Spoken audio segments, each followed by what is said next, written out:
Welcome back. It is 12:22. Digital media can sometimes be a little too much, and we all, at times, could use a bit of a reset.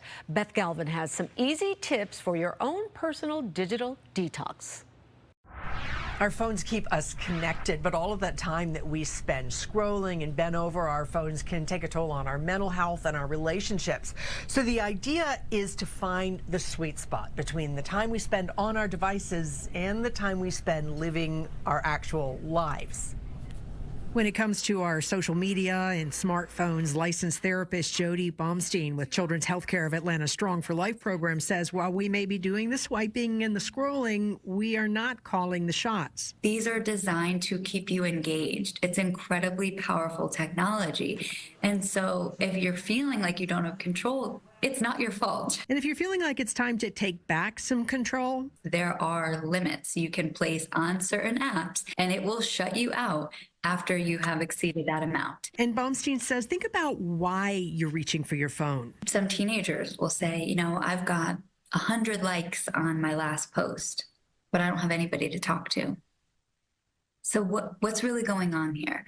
Well, if we look at what the actual need is, I need connection, that's probably not going to be the way to get it. She says you also want to think about how you're feeling when you're on your phone. Some people will say that they feel more anxious even while they're engaged in it, and yet they can't stop.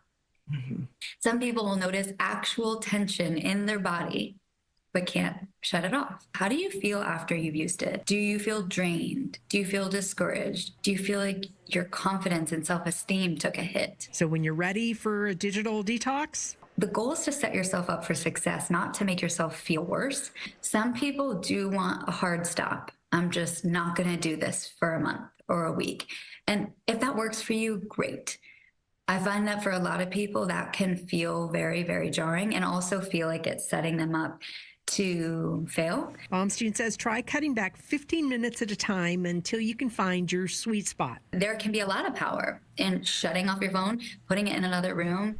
And Baumstein says focus on what you're gaining rather than giving up when you're talking about taking a break from your phone, because you may find that you have more time, that you have more time to exercise, that you're actually sleeping better, that you're picking up the phone to call people and have longer conversations. So again, it's about finding balance between being on your phone and living your life.